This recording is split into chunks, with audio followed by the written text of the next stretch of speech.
Bienvenue dans Smart Bourse, votre double dose quotidienne de marché en direct sur Bismart. Chaque jour à la mi-journée, 12h30, 13h. Et en fin d'après-midi, la grande édition pendant une heure à partir de 17h. Au sommaire de cette édition ce soir, des marchés américains qui retrouvent un peu de couleur. Et notamment le Nasdaq qui entame un rebond en ce début de séance aux États-Unis. On verra dans quelle mesure ce rebond tient tout au long de cette journée américaine. Mais le Nasdaq qui est entré techniquement en territoire de correction hier, c'est-à-dire une baisse de 10%, un peu plus de 10% par rapport au sommet qui avait été atteint fin novembre. Et donc le Nasdaq qui tente de sortir de ce territoire de correction avec un rebond important en ce moment. On a vu des marchés européens qui évoluaient sans véritable tendance aujourd'hui. On termine autour de l'équilibre en Europe. Vous aurez les infos clés du jour dans un instant avec Alix Nguyen. Le fait marquant de la journée, c'est la Banque centrale chinoise qui continue d'assouplir encore un peu plus sa politique monétaire. On avait déjà eu une baisse d'un taux de facilité de crédit en début de semaine, lundi, et puis une baisse de deux autres taux directeurs aujourd'hui, des taux d'intérêt à 1 an et 5 ans qui ont été abaissés de 10 points de base et 5 points de base respectivement par la Banque centrale chinoise ces dernières heures. Et donc ça nous conduit à discuter bien sûr avec nos invités dans un instant de ce match qui commence entre la Banque centrale chinoise qui va assouplir sa politique monétaire et la Fed, elle, qui se prépare à la resserrer, un resserrement de politique monétaire aux États-Unis qui s'annonce peut-être comme le plus rapide de l'histoire, puisqu'on en est à imaginer, pourquoi pas, des hausses de 50 points de base s'il le fallait pour maîtriser le sujet inflationniste aux États-Unis. Voilà pour les éléments de discussion à suivre avec nos invités. Et puis dans le dernier quart d'heure, le quart d'heure thématique de Smart Bourse, nous parlerons ce soir de finances solidaires, comme une fois par mois, avec Frédéric Villot, le fondateur de Mediatico, qui sera en plateau avec nous à 17h45.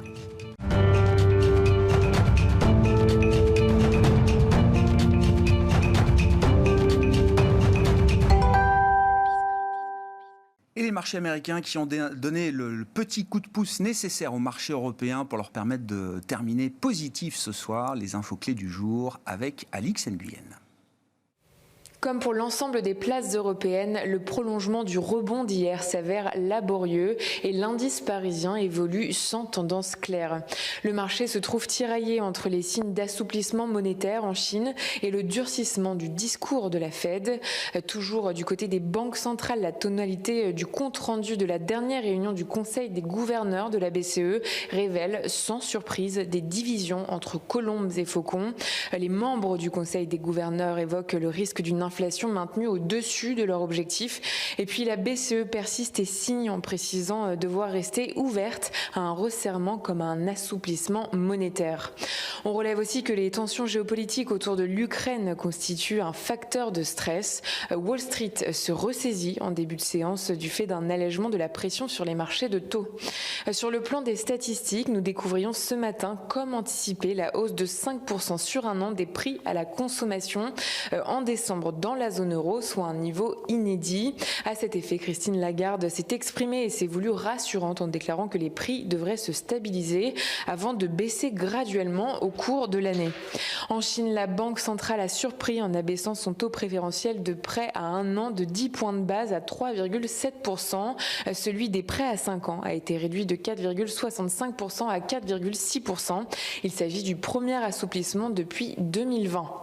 Les publications d'entreprises se poursuivent aux États-Unis. La compagnie américaine Airlines aura perdu moins d'argent que prévu en 2021. Le groupe a subi une perte nette de 2 milliards de dollars sur l'ensemble de l'année, soit bien moins que la perte de 8,9 milliards encaissée en 2020. Sur le seul quatrième trimestre, la compagnie a perdu 931 millions. Les inscriptions hebdomadaires au chômage ont augmenté de 55 000 à 286 000, un plus haut de 3 mois. L'indice d'activité de la Fed de Philadelphie a en revanche plus progressé que prévu à 23,2 points en janvier et 15,4 en décembre, soutenu par le renforcement de la demande en biens. En hausse de plus de 2% à l'ouverture, le titre d'Alstom recule. Le constructeur ferroviaire a vu son chiffre d'affaires et ses prises de commandes progresser au troisième trimestre de son exercice décalé. De bons résultats qui lui permettent d'afficher un carnet de commandes record et de confirmer ses prévisions. Et puis Soitec dégringole. Le comité exécutif du groupe a dénoncé dans une lettre adressée au conseil d'administration du groupe la précipitation et l'opacité du processus ayant conduit à la désignation de Pierre Barnabé en tant que nouveau directeur général. Tendance, mon ami, chaque jour à 12h30 et 17h avec Alix Nguyen dans Smart Bourse sur Bismart.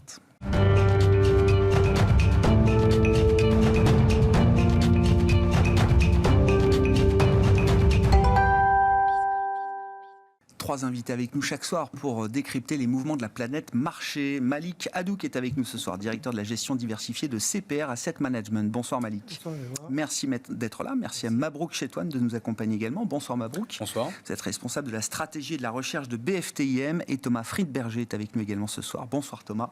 Ravi de vous retrouver. Vous êtes directeur général de Tikeo IM. Oui, alors je présente ça comme un match Mabrouk entre la Fed et la Banque centrale chinoise dans le match Chine-États-Unis pour des questions de marketing éditorial. Bon, il y a quand même deux histoires qui divergent là, entre une Fed qui s'apprête à resserrer peut-être avec un cycle de resserrement qui sera le plus rapide de son histoire, et puis la Banque centrale chinoise qui, depuis le début de semaine, a déjà pas mal agi sur ses taux d'intérêt. Première décision lundi, suivie d'une autre décision encore aujourd'hui qui vise à assouplir les conditions de financement en Chine en général. Comment on lit cette situation? Est-ce qu'il y a match ou pas? Et comment on regarde cette situation un peu à front renversé là, entre les deux grands mastodontes économiques du monde? C'est vrai que c'est la grande divergence, en quelque sorte, en termes de politique monétaire, puisqu'on a d'un côté la Fed qui fait face à des pressions inflationnistes, à une croissance qui reste effectivement vigoureuse par ailleurs, même si elle est en ralentissement, et donc, in fine, qui se voit contrainte de resserrer sa politique monétaire. Après, sur la vitesse, effectivement, c'est un point déterminant, et qui doit agir sur les différents canaux de transmission de sa politique monétaire, que ce soit le bilan, que ce soit les taux. Donc tout ceci, bien sûr, reste un peu en suspens.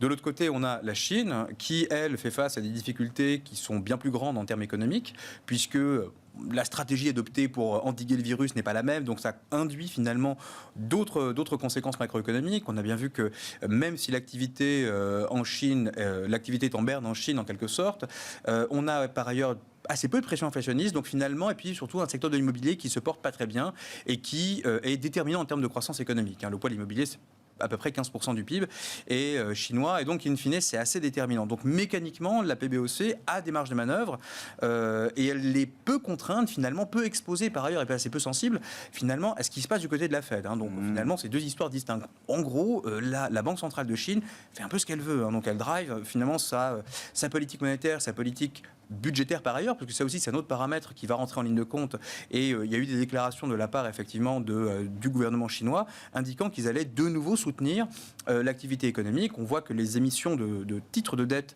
obligataires du côté de la Chine augmentent de manière assez sensible au mois de janvier, et donc in fine il faut soutenir cet effort. Donc il y a un décalage, alors il y a divergence, j'appelle ça une divergence, mais toujours un décalage en fait en matière cyclique. Les États-Unis ont arrivé à une forme de maturité cyclique et inflationniste, et par ailleurs la Chine en revanche est tout le contraire. Donc in fine c'est tout à fait normal de voir finalement la Chine se comporter différemment et d'utiliser tous les canaux possibles et imaginables pour pouvoir soutenir son activité. Mais vous dites, c'est un point que je retiens, finalement la Chine et la Banque centrale chinoise sont très peu contraintes par ce qui va se passer aux États-Unis, voire dans le reste du monde développé demain. Il y a quand même l'idée d'un découplage de plus en plus fort et de plus en plus marqué. Absolument. Et en fait, on a, dans le cadre effectivement de nos travaux pour le comité d'investissement, on a fait un espèce de mapping finalement de ce qui se passait du côté des émergents, en se focalisant notamment sur différents blocs et différentes zones. Et en fait, on s'est rendu compte que globalement, la Chine et même de manière plus large, l'Inde et la Russie étaient assez indépendantes finalement de ce qui allait se passer. Enfin, ces économies sont très indépendantes de ce qui se passe sur la sphère dollar. Tout simplement parce que leur dette externe n'est pas libellée effectivement en dollars, ou assez peu, et finalement assez peu soumis aussi aux évolutions finalement des conditions monétaires et financières côté États-Unis. Par ailleurs, ça fait aussi le jeu finalement de la Chine, puisque avec ce découplage, ce déphasage de politique monétaire, on risque d'avoir un taux de change effectivement chinois qui va se déprécier graduellement par rapport au dollar, donc le décalage des politiques monétaires, et donc ça va encore finalement apporter du stimulus économique aux exportations chinoises par ailleurs. Dans un contexte effectivement de ralentissement de la croissance mondiale, c'est toujours bien effectivement de prendre tous les points de croissance finalement que l'on peut attraper. Et donc in fine, on se rend compte que la croissance chinoise, elle ne va pas être au rendez-vous l'an prochain, autour de 5%, voire même un peu moins. Et donc in fine, l'État, le gouvernement chinois met tout en œuvre pour essayer de limiter la casse. Quand vous dites l'an prochain, c'est cette année. Oui, pardon. Oui, non, mais bien sûr. Encore en 2021. Oui. Un peu lagué. Encore quelques semaines pour se mettre à jour.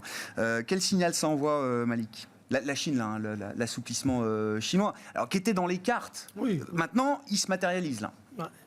Très honnêtement, on n'est pas surpris par la décision de la Banque centrale chinoise. C'était attendu, c'est peut-être un peu plus rapide qu'attendu en ce début d'année.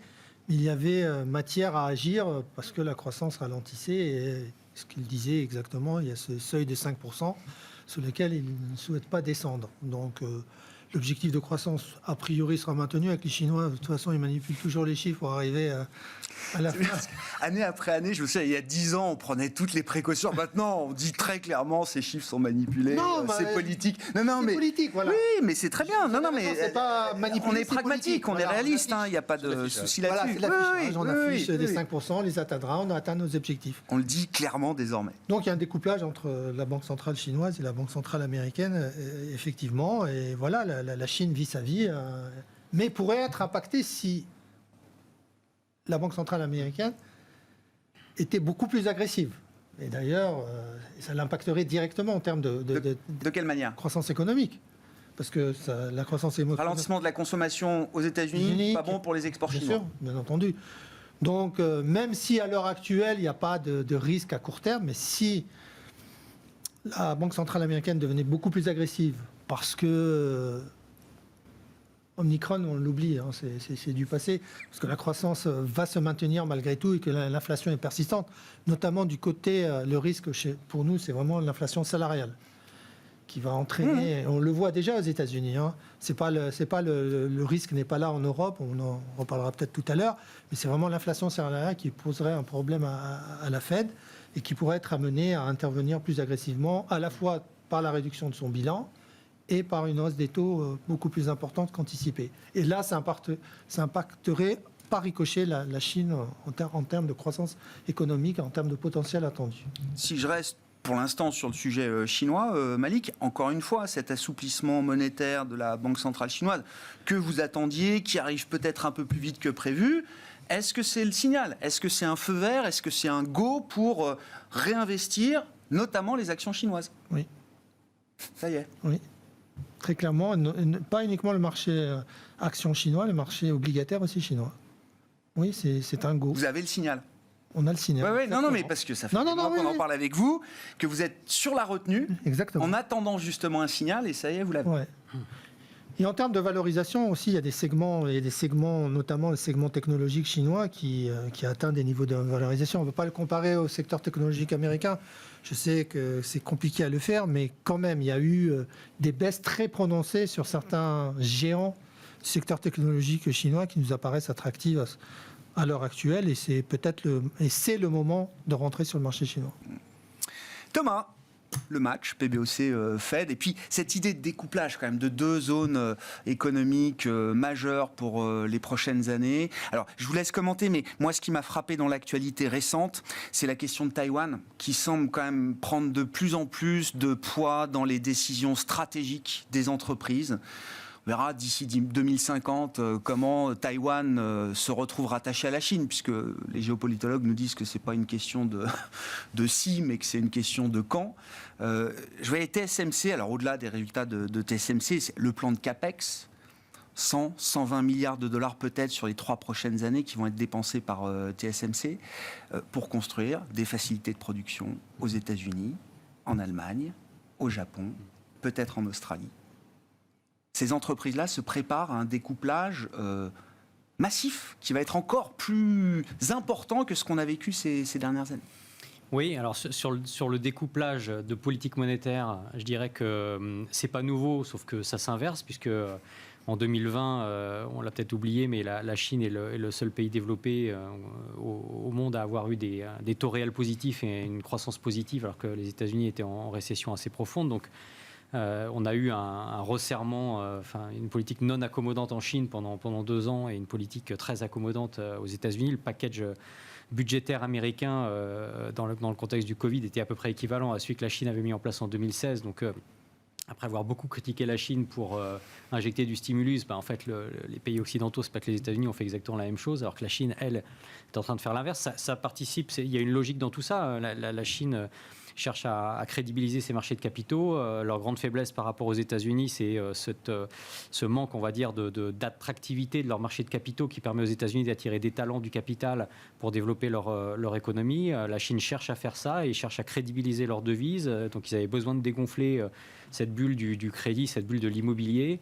Ça s'est fait un peu violemment, mais la crédibilité de la devise chinoise en sort renforcée.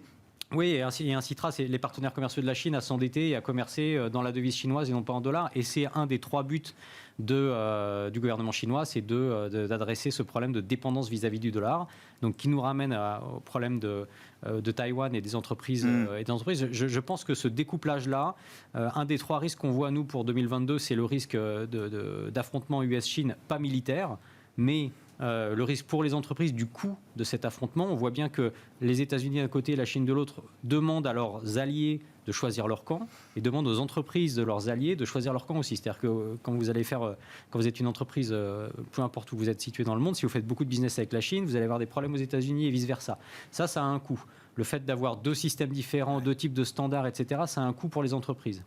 Alors après, on va dédoubler les chaînes de valeur, quoi. Les chaînes de production. Et donc c'est probablement un frein à la croissance des résultats des entreprises. Donc c'est un des aspects du point d'inflexion qu'on a atteint dans la mondialisation. Et on voit bien effectivement, vous avez raison, que dans chaque camp, on va dire, dans chaque pays, on cherche à sécuriser ces chaînes d'approvisionnement. Donc TSMC qui construit des usines aux États-Unis. Alors ça va prendre des années, parce que c'est très long, mais c'est des dépenses de capex énormes. Donc nous on croit beaucoup au redémarrage d'un cycle de dépenses d'investissement partout dans le monde, qui va créer de la dispersion entre les entreprises, parce que les bons capex ne sont faits que par les bonnes entreprises, c'est-à-dire celles qui sont bien managées. C'est pour ça que c'est difficile. Le capex est toujours un peu vu comme l'ennemi de l'investisseur en capital, parce que c'est dans les gros cycles de capex, c'est plus difficile d'investir, et donc ça va créer de la dispersion, et il va falloir être très sélectif. Sur le problème de Taïwan en particulier, effectivement, il y a un énorme enjeu aujourd'hui pour les 2 camps, puisque je crois que c'est 75% de la production de semi-conducteurs des fonderies sont à Taïwan. Clairement, aujourd'hui, quand on regarde la situation, les États-Unis ne peuvent pas laisser Taïwan partir dans le camp chinois et vice-versa. C'est-à-dire que, oui.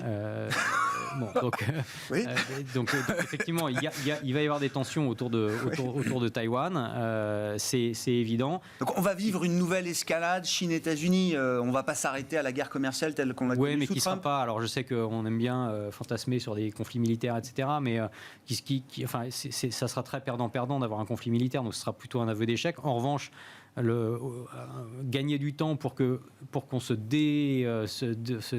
rende plus indépendant de Taïwan de part et d'autre, c'est probablement ça qui est en train de se passer, et ça implique des dépenses d'investissement extrêmement importantes, pas que dans les semi-conducteurs, de part et d'autre. C'est-à-dire pas que dans les semi-conducteurs, ça veut dire quoi? Non, mais ça veut dire ça veut dire que tous les secteurs exposés effectivement à ce risque-là, vous dites, vont devoir mettre en place des investissements pour se préparer à cette situation. La politique des États-Unis vis-à-vis de la Chine, le gouvernement Trump était plutôt en faveur de sanctionner les entreprises chinoises. Il y a eu compréhension, c'est qu'il y a eu un gros lobby des entreprises américaines qui disaient attention, le marché chinois c'est important pour nous, ou attention, les entreprises chinoises sont des fournisseurs pour nous. Aujourd'hui, la politique américaine semble être plutôt aider l'industrie américaine à être compétitive par rapport aux concurrents chinois. Donc ça veut bien dire renforcer son pôle de compétences, inciter les entreprises à investir aux États-Unis et à solidifier leur chaîne d'approvisionnement, à la rendre plus résiliente aux États-Unis. Donc c'est bien un découplage. Ouais, Cela dit, l'attitude des États-Unis vis-à-vis de la Chine en matière finalement de sanctions, etc. Alors, c'est moins explicite effectivement que sous l'ère Trump, c'est beaucoup plus diffus en quelque sorte, mais elle n'a pas changé fondamentalement. Donc, les États-Unis, l'administration américaine sanctionne toujours autant. Il y a toujours effectivement tout un tas de contraintes qui sont mises en place. Elles n'ont pas du tout été levées par l'administration Biden.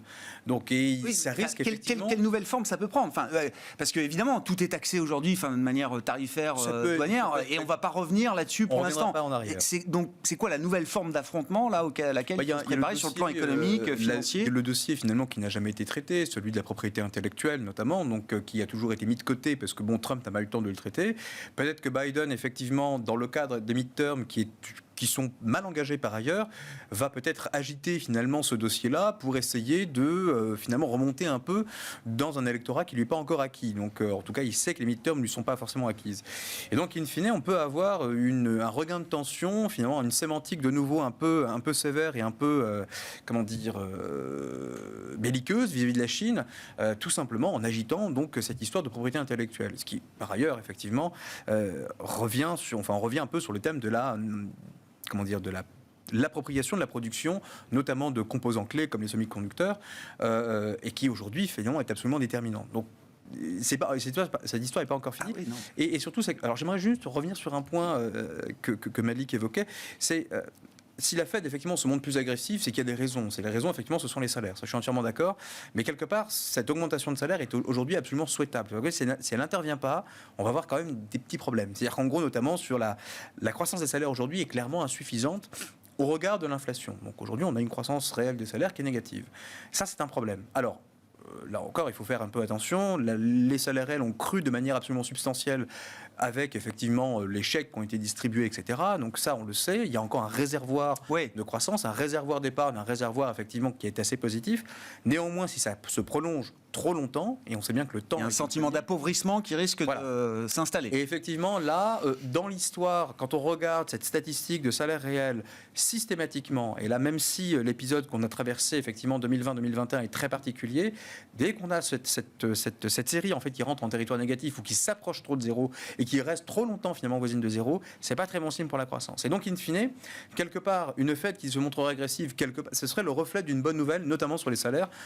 Donc le côté effectivement effet de contagion négatif par le canal effectivement de la croissance peut-être un peu plus discutable. En revanche, effectivement, si on a un renchérissement des conditions monétaires qui est beaucoup trop fort, là effectivement on aura un effet négatif. Bon, Malik, donc sur la politique monétaire américaine, donc 3, 4, je sais pas, j'ai vu 5 hausses de taux peut-être cette année. Non, mais si, réduction du bilan imminente. Donc là, j'ai vu, on va enlever 1,5 trillion fin 2023 du bilan. Easily, nous a dit un officiel de la Fed. Pourquoi pas une hausse de 50 points de base dès le mois de mars pour choquer un peu le marché et montrer qu'on est très sérieux dans ce combat qu'on mène contre l'inflation qui sera un combat de longue haleine, nous dit Joe Biden. Bon, est-ce qu'on a tout mis là et est-ce qu'on atteint le pic hawkishness, comme on dit, le pic de durcissement monétaire, au moins dans le discours et dans les anticipations? Alors, certainement dans le discours, on a atteint le pic. D'accord. Bon.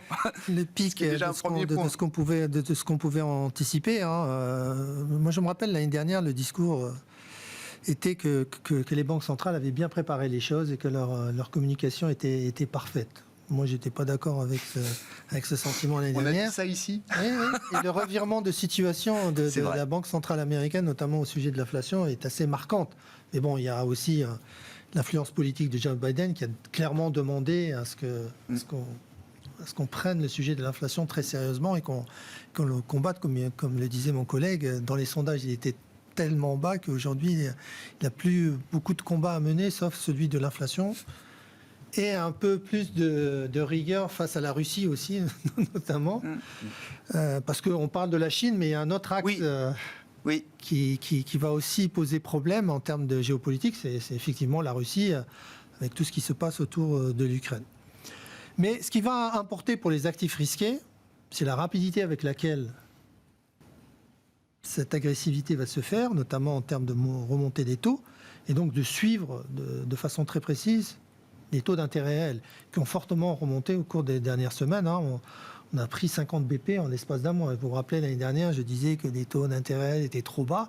Mais là, on était surpris par l'emballement au niveau des taux d'intérêt réels, puisque les taux nominaux ont fortement monté et l'inflation, en tout cas les taux d'inflation, sont restés bas. Et donc, c'est l'élément qui va jouer sur les actifs risqués, c'est la liquidité. Puisque la liquidité, c'est elle qui a emmené les marchés depuis 2 ans maintenant. Il y avait un excès de liquidité, un excès d'épargne. Est-ce que ce retrait de liquidité, qui se ferait de manière beaucoup plus prononcée, ne va pas finir par impacter négativement les actifs risqués et donc les actions? Nous, on pense que si les choses se feront progressivement, le marché actions a la capacité d'absorber ces hausses de taux. Et la réduction du bilan, ça sera une autre affaire. Ouais. Mais pourquoi est-ce que le sujet est venu sur la table? Parce que, encore une fois, le 15 décembre dernier, dernière réunion de politique monétaire de la Fed, je ne dis pas que Jérôme Powell écarte d'un revers de la main la question du bilan, mais c'est quand même un peu le sentiment qu'on avait à ce moment-là. Les minutes compte rendu de cette réunion publiée en début d'année là, ont complètement changé l'histoire. Pourquoi le sujet du QT, là, de la réduction du bilan, vient comme ça s'inviter dans le débat? Pour avoir, je pense, des marges de manœuvre disponibles en cas de retournement brutal dans 1 an et demi, parce que pour l'instant, c'est vrai qu'on estime que la croissance va se maintenir, même si on est certain d'une chose, c'est que le premier trimestre, il ne va pas être bon. On a l'effet Omicron, il y a les goulots d'étranglement qui se sont poursuivis, il y a la hausse des salaires, donc l'appauvrissement en termes de pouvoir d'achat, puisque les salaires réels ont baissé, donc on sait que le premier trimestre ne va pas être bon.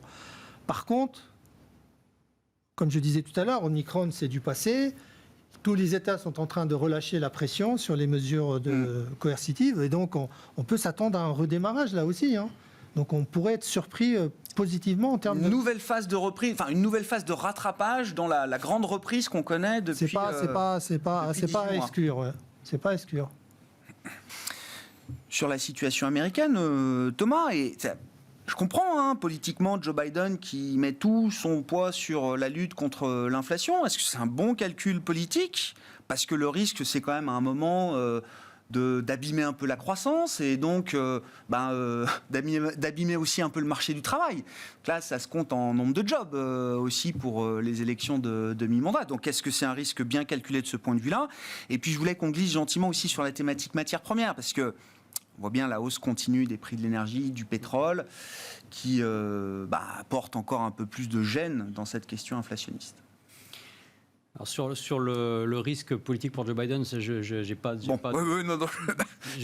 pense honnêtement que la Réserve fédérale joue sur une ligne assez fine, et toutes les banques centrales d'ailleurs jouent sur une ligne assez fine. Donc je ne pense pas qu'on soit dans la punchline ou dans l'orientation politique là-dessus, parce que ce qui est en jeu, c'est quand même assez important. Le Trésor américain doit émettre à peu près 300 milliards, je crois, de US Treasuries par mois sur les 2 prochaines années. La Réserve fédérale en achètera moins, donc je crois que le marché doit absorber à peu près 2 fois plus de Treasuries par mois que ce qu'il a dû absorber sur les 18 derniers mois. Et donc, la trajectoire des taux d'intérêt, elle n'est pas neutre du tout. Donc, je pense que la Fed sera plus, alors même s'il y a des pressions politiques, sera plus focalisée sur ce type de considération-là. Et n'oublions pas que c'est la faiblesse des taux d'intérêt qui a permis les émissions massives de dette à des taux très bas, qui ont permis cette agressivité des packages, qui ont fait que en 2020, les États-Unis étaient en récession et les ménages américains n'ont pas vu leurs revenus baisser, ce qui a permis derrière le redémarrage très rapide de la consommation, qui explique la vigueur du rebond en 2021. Donc la politique monétaire, elle est quand même centrale là-dedans, et donc les logiques de punchline et politique, je pense, mais je suis peut-être pas assez vicieux, sont non, mais c'est rassurant. Non, mais au contraire, oui.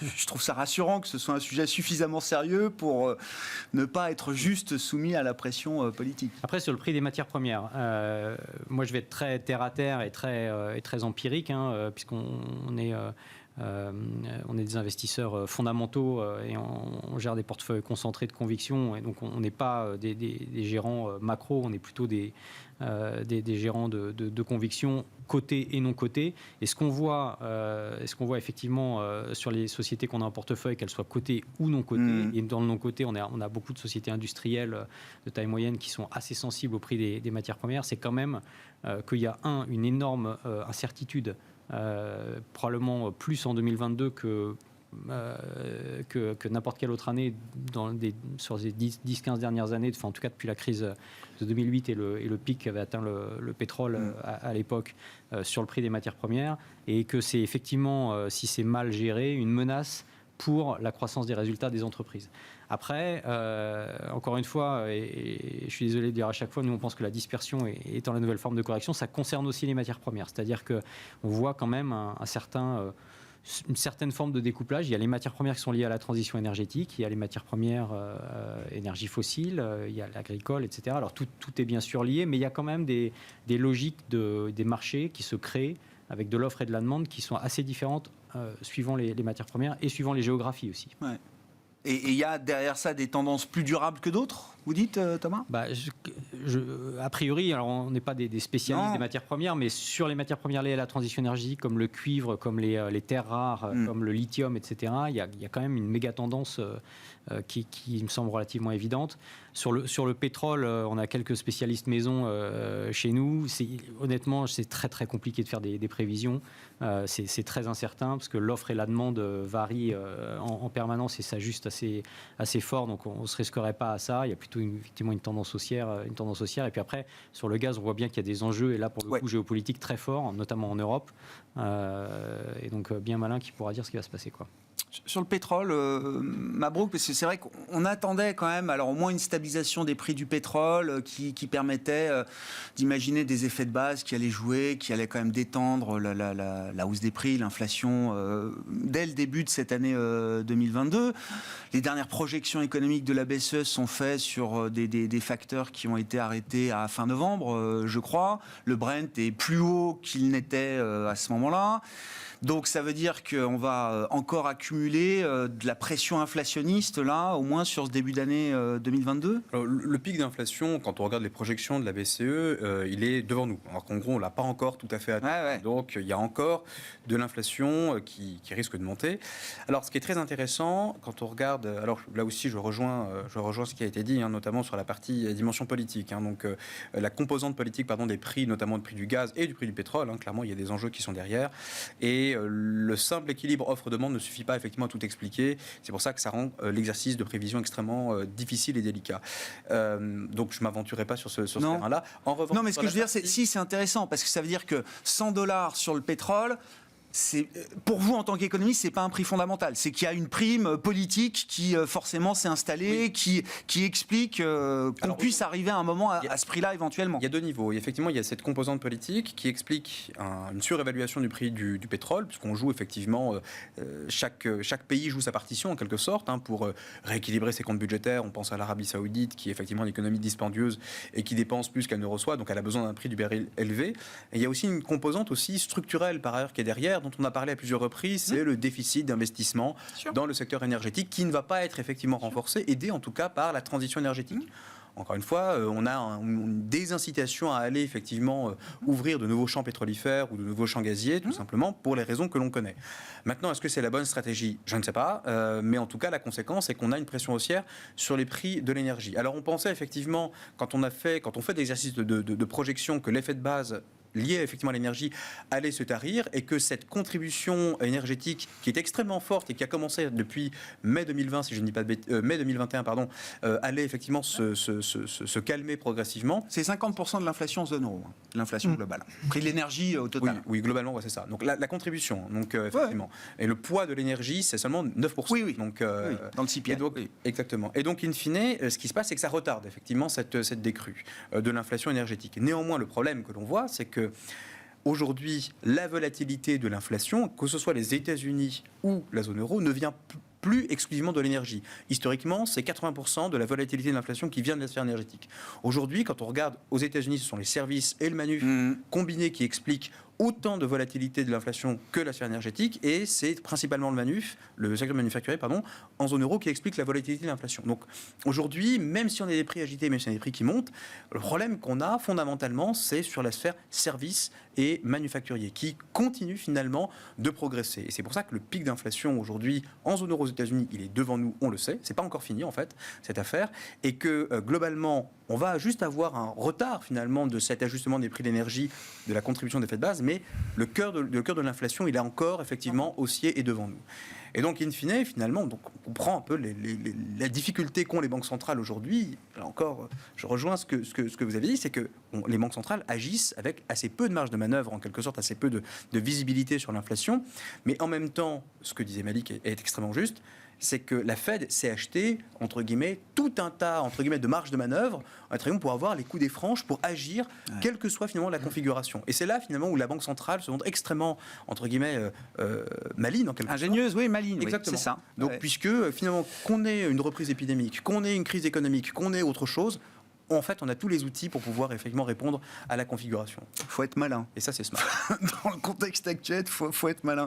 Sur les prix de l'énergie, sur les prix du pétrole, Malik, et puis je reboucle avec votre idée d'une économie qui n'est pas totalement rouverte. Je sais pas, 50% du trafic aérien qui n'est pas revenu, par exemple. Alors, je sais pas, est-ce que c'est escompté là dans les prix du pétrole et dans les prix des matières premières donc, $100, je sais pas, est-ce que, bon, sans faire de prévision boule de cristal, mais est-ce que c'est possible, probable, etc.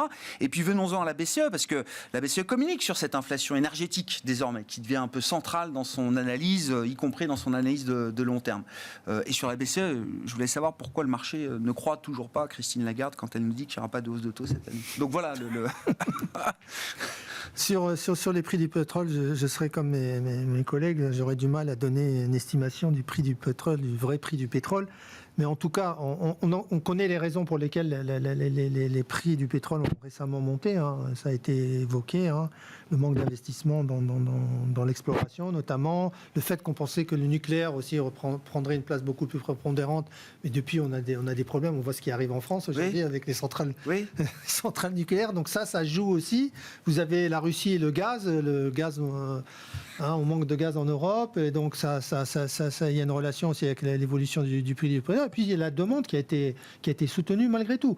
Et vous avez raison d'évoquer qu'il y a certains secteurs qui ne sont pas du tout repartis et qui pourraient amplifier ce qui va se faire. Je pense que tout le monde va commencer à ouvrir parce qu'on se rend compte qu'Omicron, voilà, il est contagieux. Mais il y a aussi l'automobile. Il y a des secteurs comme ceux-là qui ne sont pas repartis, qui pourraient amener un rebond du prix du pétrole. Donc je pense que c'est un secteur sur lequel il faut rester positionné à l'heure actuelle. Sur la BCE, il faut croire Christine Lagarde. C'est la question. Est-ce que le marché ne comprend pas bien ou est-ce qu'il y a un problème de confiance ? Non, je crois que sur l'inflation, c'est vrai que le pic de l'inflation est peut-être devant nous. Je pense qu'il est pour mars. Et puis ça va commencer à décroître. Il y a un effet de base qui va jouer quand même, qu'on estime de l'ordre de moins 0,5 en Europe.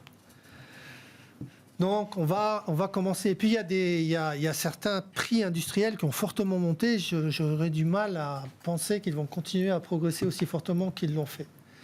Donc, pour nous, il y a 90% de chances qu'il n'y ait pas de hausse de taux en 2022. On laisse ces 10% parce qu'il y a une incertitude s'il y a une accélération à nouveau de la croissance économique avec les salaires. Même si en Europe, les salaires, ce n'est pas un sujet, puisqu'on a vu que pour le 4e trimestre, la hausse des salaires était contenue en dessous des 2%. Ouais. Donc, avec une inflation qui est à 5, on voit qu'il y a un pouvoir d'achat qui est quand même... qui est quand même mise à mal. Hein. Donc il y a des discussions salariales qui vont être sérieuses en Europe, a priori. Oui, moi j'ai plutôt tendance à croire qu'il n'y aura pas de hausse de taux en 2022 et que ce sera plutôt pour 2023 côté BCE. Même si pourquoi le marché insiste dans cette idée ? C'est une question de probabilité. Veut forcer la BCE à agir parce qu'il est en train de lui dire la Fed risque d'accélérer, donc il va falloir que vous vous ajustiez. Vous ne pouvez pas rester comme ça. Ça s'est déjà vu dans le passé. Oui. Je veux dire, en gros, sous Mario Draghi, la Fed avait accéléré en démarrant avec Yellen. Powell a continué. La BCE n'a rien fait. Et pourtant, et elle a commencé tout simplement à réduire la taille de ses achats, le ramenant à zéro. C'est ce que Christine Lagarde compte faire par ailleurs. Ouais. Donc en gros, elle a clairement annoncé. Et là, pour le coup, autant j'ai pu être un peu critique vis-à-vis finalement de sa communication un peu hasardeuse au départ, etc. Mais néanmoins, je trouve que ces deux dernières communications ont été extrêmement claires. Premièrement, l'inflation, effectivement, va refluer. C'est pas un risque. Et quand on regarde effectivement la composition de cette inflation, fondamentalement, on voit bien que ça peut pas tenir en zone euro à ces niveaux-là. C'est pas la même chose qu'aux États-Unis. Et deuxièmement, encore une fois, la trajectoire du programme d'achat de la BCE est extrêmement clair. on ramène tout finalement sur un niveau de 20 milliards APP fin de l'année 2022. Après, on verra. Et honnêtement, il n'y a pas lieu de se presser, entre guillemets. Il y a une telle... Je sais bien, je dis juste que le marché continue de pricer, et même avance le pricing de la hausse de taux de décembre à septembre. Mais le marché teste. Le marché teste la crédibilité de Lagarde, teste la crédibilité de l'institution et de la BCE, et je pense que Lagarde tiendra. Parce qu'aujourd'hui, encore une fois, la BCE ne peut pas se permettre, la zone euro ne peut pas se permettre d'encaisser une hausse de taux. C'est gênant quand même qu'elle le répète et que le marché bronche pas. Non mais très bien, non mais à la limite, il finira par plier. Donc c'est la répétition, c'est de l'enseignement, c'est pareil. C'est de la pédagogie, quoi. Oui. C'est les taux longs qui s'ajustent. Voilà. On est passé subrepticement au-dessus au-dessus de zéro sur les taux 10 ans allemands. Voilà, c'est le marché joue son rôle. Bon, on suivra ça. Les prochaines réunions arrivent, donc fin janvier pour la Fed et le 3 février, je crois, pour la Banque Centrale Européenne. Il nous reste quelques minutes juste pour sortir un peu des banques centrales. Je ne sais pas, dans les sujets un peu bonus, Thomas, oui, moi j'aimais bien l'interview de Carlos Tavares hier. Alors, le secteur automobile à l'avant-garde de la transition écologique. Donc, le discours de Carlos Tavares, Stellantis, c'est dire, moi, dans mon secteur, la transition énergétique se matérialise par un choix politique qui est celui de l'électrique et du tout électrique et de la fin du thermique en 2030. C'est pas un choix industriel. Il remet d'ailleurs en cause même le rationnel industriel et même peut-être d'ailleurs climatique de ce choix. Mais c'est un choix politique qu'il faudra assumer et dont il faudra assumer notamment les conséquences sociales. Comment ça résonne aux oreilles d'investisseurs forcément engagés, tous vers cette transition énergétique, écologique? Elle n'a pas l'air très convaincue, hein. Mais je sais pas, Ouais, non mais il y a je sais plus quand c'était. Il y a un grand CEO français qui a dit Tesla vendra 1 million de voitures par an, ça n'arrivera jamais de mon vivant. Ouais. Bon. Il n'est pas mort. Il n'est pas mort, et il y en a 1 million de voitures par an. Donc voilà, Tesla a pris le marché. Tesla vaut plus en capitalisation boursière que tout le secteur automobile mondial réuni. Et derrière, il y a une tendance qui s'enclenche effectivement extrêmement forte, avec probablement la Chine, qui est quand même un gros marché automobile, qui s'y met massivement à l'électrique. Et effectivement, voilà, maintenant, tous les constructeurs mondiaux n'ont plus le choix. Il faut qu'ils y aillent, et ils vont y aller. J'ai l'impression que ça marche quand on est premium. C'est-à-dire qu'il y a quand même la force de la marque Tesla. Chez BM, c'est pareil. C'est-à-dire que celui qui se payera une BM électrique 10, 15, 20% plus cher demain, il sera ravi de payer 20% de plus pour avoir son statut BM, Audi, Tesla. Visiblement, Carlos Tavares, il dit, pour la voiture de monsieur et madame tout le monde, ça marche un peu moins. Moi, j'ai eu un surcoût de 50% avec l'électrique par rapport au thermique. Ça implique que mes gains de productivité, ça doit être 10% par an, là où je suis à 2-3% difficilement, péniblement sur les dernières années. Ouais, donc, on voit bien l'équation là qui se met en place. Oui, ça va pas être évident parce que effectivement, il faut que les véhicules d'entrée de gamme restent abordables. Il faut que les gens puissent les acheter. Parce que 2030, fin du thermique, Ouais, interdiction de vendre un moteur thermique. On revient au sujet. Fin du monde, fin du mois. Alors, bon, pour reboucler sur la partie inflation, l'inflation n'est pas forcément qu'une mauvaise chose, parce que je parle sous le contrôle des économistes qui sont assis à cette table, mais j'ai l'impression que dans les périodes d'inflationnisme dans l'histoire, il y a plutôt eu une réduction des inégalités, puisque intuitivement, j'aurais tendance à dire que c'est plutôt en faveur du travailleur, en défaveur du rentier, de l'investisseur, et donc une certaine forme d'inflation, si elle est sous contrôle, est probablement un bon allié pour la réduction des inégalités. Et encore une fois, les inégalités et la montée des inégalités, ça menace les démocraties. Si les primes de risque sont comprimées, c'est parce qu'on est dans des régimes démocratiques clairs, avec des régimes juridiques fiables, des ambiances de business favorables, etc. Si les démocraties sont déstabilisées par les inégalités sociales ou une immigration massive qui viendrait des changements climatiques, les primes de risque vont s'écarter. Donc une certaine forme d'inflation, c'est pas forcément une mauvaise nouvelle pour le monde à long terme. Il y a une vérité, rapidement parce qu'on n'a plus de temps, mais il y a une vérité académique là-dessus, c'est en période d'inflation qu'on arrive à réduire le mieux, le plus facilement les inégalités, versus des périodes déflationnistes ou pré-déflationnistes ou Je vais désinflationnistes. faire une réponse d'économiste, tout dépend de l'effet Phillips. Et voilà. Donc... non, mais en gros, si on a la transmission vers les salaires, oui, si on a une redistribution de la valeur ajoutée du gâteau, entre guillemets, vers un peu plus finalement de rémunération du facteur travail que de capital, oui, en effet.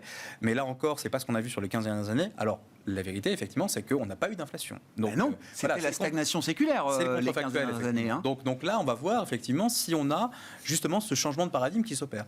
Mais juste un point extrêmement, que je trouve vraiment fascinant, c'est que pour la première fois, dans le cadre effectivement d'un changement, on va dire, d'orientation stratégique sur le plan industriel avec la génération électrique, on évoque la question sociale.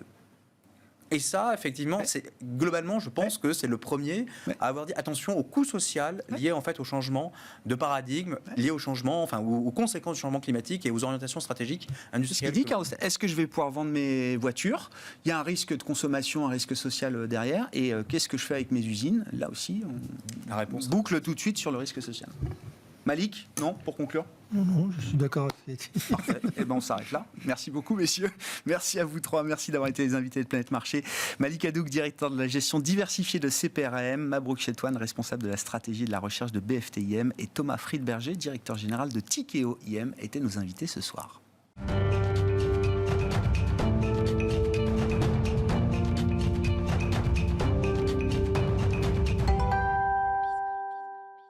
Le dernier quart d'heure de Smart Bourse chaque soir, c'est le quart d'heure thématique et une fois par mois, nous parlons de finances solidaires, d'économie sociale et solidaire et d'économie à impact plus précisément avec Frédéric Villot à mes côtés en plateau. Bonsoir Frédéric. Bonsoir Grégoire. Vous êtes le fondateur de Mediatico, donc le média de l'économie sociale et solidaire et de l'économie à impact. Frédéric, comment démarre cette année 2022 là, sur le front de l'économie sociale et solidaire, sur le front de l'économie à impact en général, à l'aune notamment de la présidence française du Conseil de l'Union européenne qui a démarré?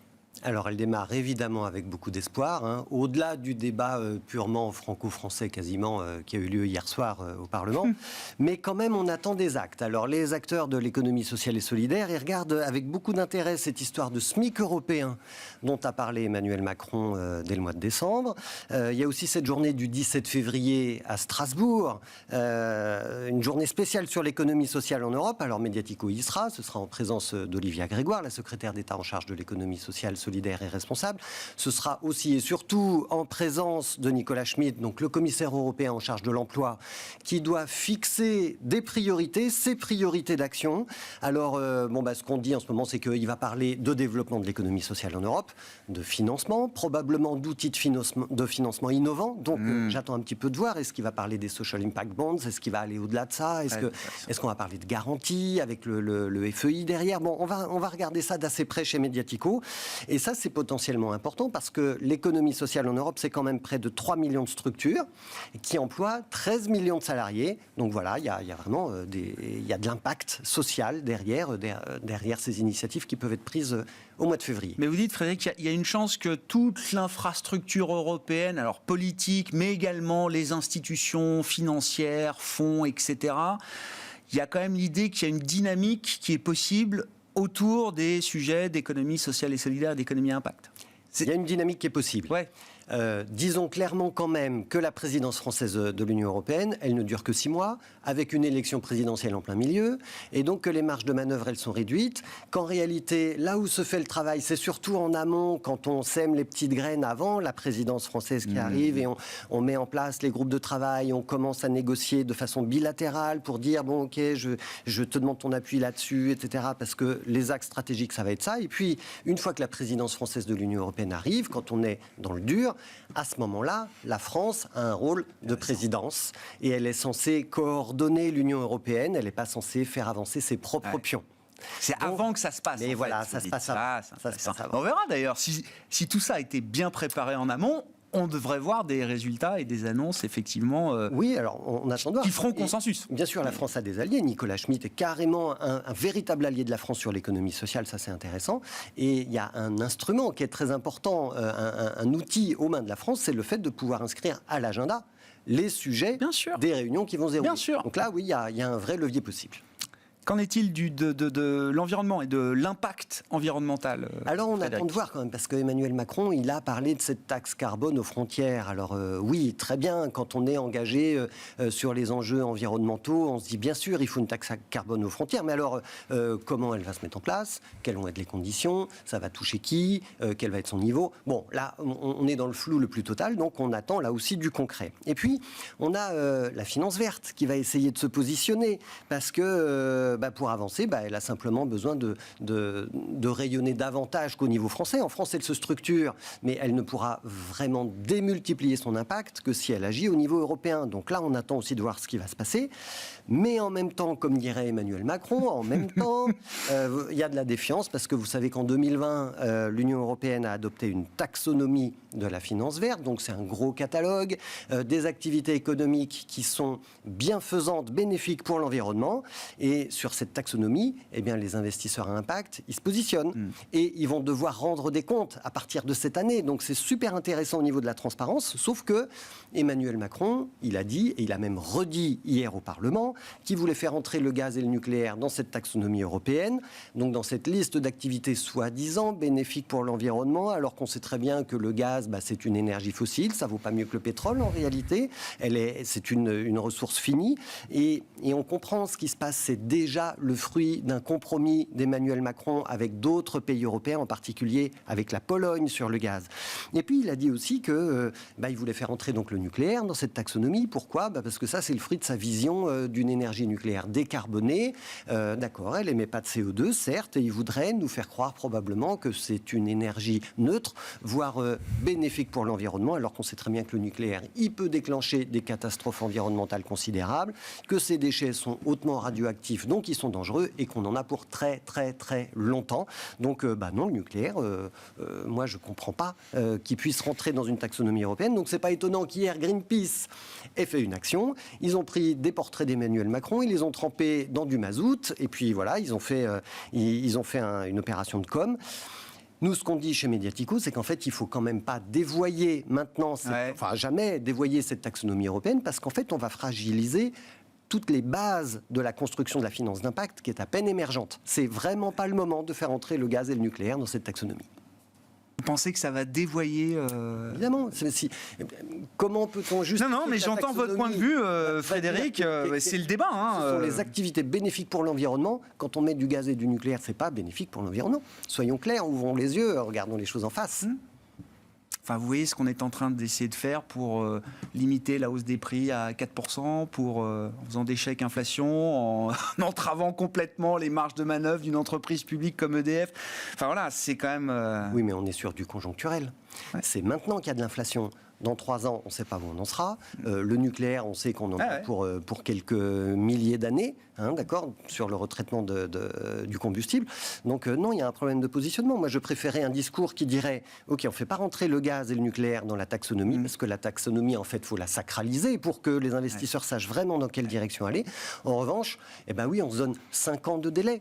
Et les politiques ont l'habitude de faire ça, donc il ne va pas nous faire croire qu'il n'est pas capable de le faire. Mais très bien, alors faisons du nucléaire le temps de la transition énergétique qui peut-être va devoir durer 20 ans.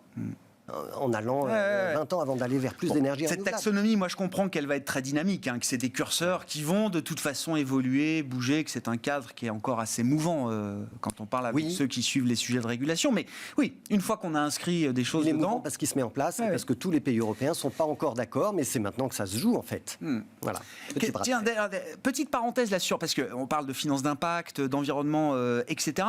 La finance dédiée au climat, enfin la finance qui investit dans la lutte contre le réchauffement et le dérèglement climatique. Comment est-ce que cette partie-là de la finance s'est comportée au cours de l'année 2021 ? Il y a une étude et il y a des rapports et un bilan à faire là-dessus, Frédéric. Alors en fait, elle ne s'est pas si bien comportée que ça. C'est pas mal, mais c'est pas si bien que ça. On a l'Institut for Climate Economics qui a recommuniqué hier sur sa dernière étude. Et dans cette étude, on voit que les investissements climat, ils ont augmenté de 10% à 45 milliards d'euros en 2020.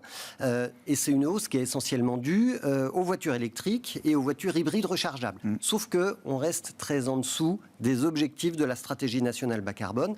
Et en fait, ce qui nous manque en termes d'investissement, on est à 45 milliards, il nous manque 15 milliards d'euros d'investissement par an, public et privé, très bien. 15 milliards, c'est quand même relativement beaucoup au regard des 45. Alors on sait qu'on peut les trouver si on a vraiment envie, sauf que 15 milliards qui manquent, ça représente un tiers des 45 milliards qui ont été investis. Donc voilà, on n'y est pas. On n'y est pas. Non, le compte n'y est pas. Oui, non, mais ça... Effort public, effort privé, et donc il faut probablement une incitation des pouvoirs publics pour aider les investisseurs à aller davantage dans cette direction-là. C'est pas le moment de ralentir. Ça, c'est sûr. Dans l'actualité, les nouvelles qui vous ont marqué chez Mediatico, qui vous ont attiré l'œil, Frédéric, la création d'un réseau de business angels dédié spécifiquement au projet à impact en France. Qu'est-ce que c'est que ce réseau qui est en train de se mettre en place aujourd'hui, c'est ça, Frédéric ? Ça y est, c'est fait. Il existe. En ce mois de janvier, il existe. Donc, il est né au mois de décembre. C'est tout frais. Il s'appelle Impact Business Angels. Pas super original, mais au moins ça dit ce que ça fait. Oui, ça parle. C'est clair. Voilà. Et en fait, vous savez qu'il y a en France à peu près 10 000 business angels. Donc, c'est ces particuliers qui ont de l'argent, anciens chefs d'entreprise, ils investissent dans les boîtes et ils donnent des conseils d'ailleurs aux entrepreneurs. Sauf que il y en a 10 000, mais il y en a très peu, très peu qui sont spécialisés sur l'impact, l'entrepreneuriat à impact.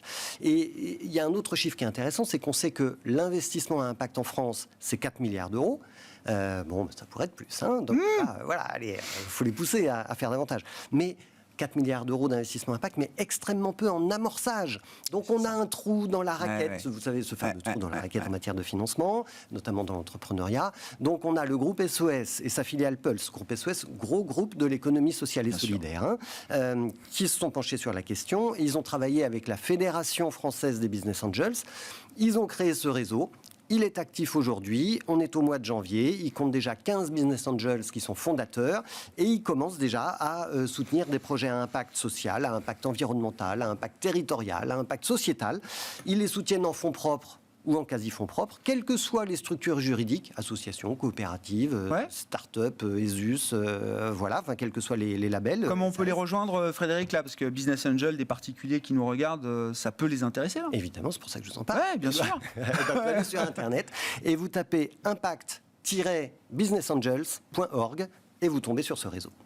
Bon, on termine avec, alors à chaque fois, vous nous apportez des idées, des besoins. Vous relayez des besoins d'investissement au sein de l'économie sociale et solidaire et de l'économie à impact. Alors, les besoins sont nombreux, mais je vous demande à chaque fois d'aller choisir effectivement un ou deux projets. Alors, il nous reste 1 minute, donc je vous laisse choisir parce qu'il y en a toujours beaucoup, mais on pourra en reparler la prochaine fois. Mais un projet là qui vous tient à cœur et sur lequel il y a peut-être une urgence d'ailleurs en termes de financement aujourd'hui. Alors, sur lita.co, qui est une des plateformes là où vous pouvez mettre de l'argent pour avoir un impact concret, je vous propose de soutenir Ciel et Terre International. Ils font des centrales photovoltaïques flottantes. Ils lèvent 1 million d'euros en obligations. Ils ont déjà levé 70%, donc il manque 30%, mais c'est avant le 31 janvier, donc c'est maintenant qu'il faut y aller. Et puis un deuxième projet, c'est sur Mimosa, plateforme liée à l'agriculture et à l'alimentation. Ils ont déjà levé 35 millions d'euros en 5 ans pour soutenir 3500 projets. Enfin, c'est une jolie plateforme. En ce moment, vous pouvez y soutenir un projet d'installation de panneaux photovoltaïques toujours. La petite différence, pourquoi je vous parle de celui-là, c'est que Mimosa, il propose un prêt rémunéré à 6,5%. Donc il y a une originalité qui est quand même pas mal, 6,5%, vous regardez le taux d'inflation, voilà, c'est mieux que le livret la différence. On n'est pas en obligation, comme sur l'ITA, on est en prêt rémunéré, c'est intéressant. Et puis juste, si on a encore 10 secondes, Mimosa nous pose un petit défi pour 2022, ils nous disent il y a 5 000 milliards d'épargne des Français, 0,3% seulement qui financent des projets solidaires, il faut tripler, il faut arriver à 1%.